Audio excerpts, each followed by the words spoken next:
కిలోమీటర్ల పైన ఉన్నాం. కిల్లా గుట్ట మొత్తం తిరుగుకుంటూ వస్తుండగా కొలను పక్కకు వచ్చాం.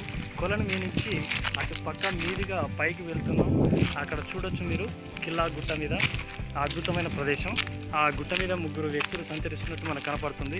ఇప్పుడు మేము ఆ ముగ్గురు వ్యక్తుల దగ్గరికి వెళ్ళి వాళ్ళ ఒక్కొక్కరిని ఒక్కొక్క అభిప్రాయాలు చేసుకుందాం ముందుకు వెళ్తున్నాం.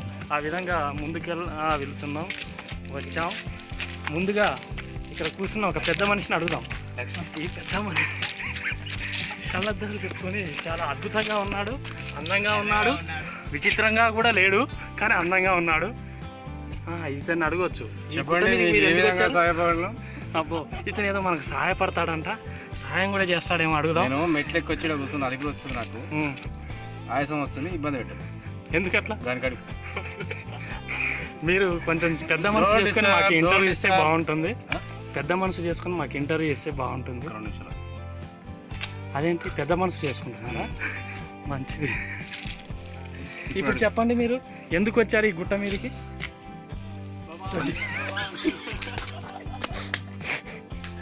అదేంటి 2 ఏళ్ళు అంటే ఇక్కడ ఎన్నికల ప్రచారానికి వచ్చారా మీరు?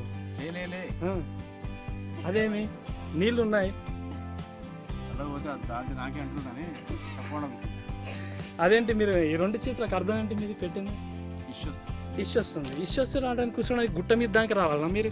నాకేమో మరి లేవగానే ఇట్లా రావాలనిపిస్తుంది. అదేంటి 3 కిలోమీటర్లు 5 కిలోమీటర్లు నడిచారు, మీకు ఆల్రెడీ పడిపోయింది. నాకు నడిచినట్టే లేదు, వచ్చేది పోయింది. ఇప్పుడు నేనేం చేయాలి? దీనంగా అందుకే కూర్చున్నా. అయ్యో ఎందుకు ఎక్కిండ్రా నాయన ఈ గుట్ట. ఇదేంటి మైకా చూసుకోమంటున్నాం. దీన్ని నేను చూసుకు, ఇది చైనా కాదు, ఇండియా. వచ్చేది పోయింది, మీకు బాధగా లేదా? ఇక రేపు ఎట్లా వస్తుంది కదా, ఇబ్బంది పడతాయి.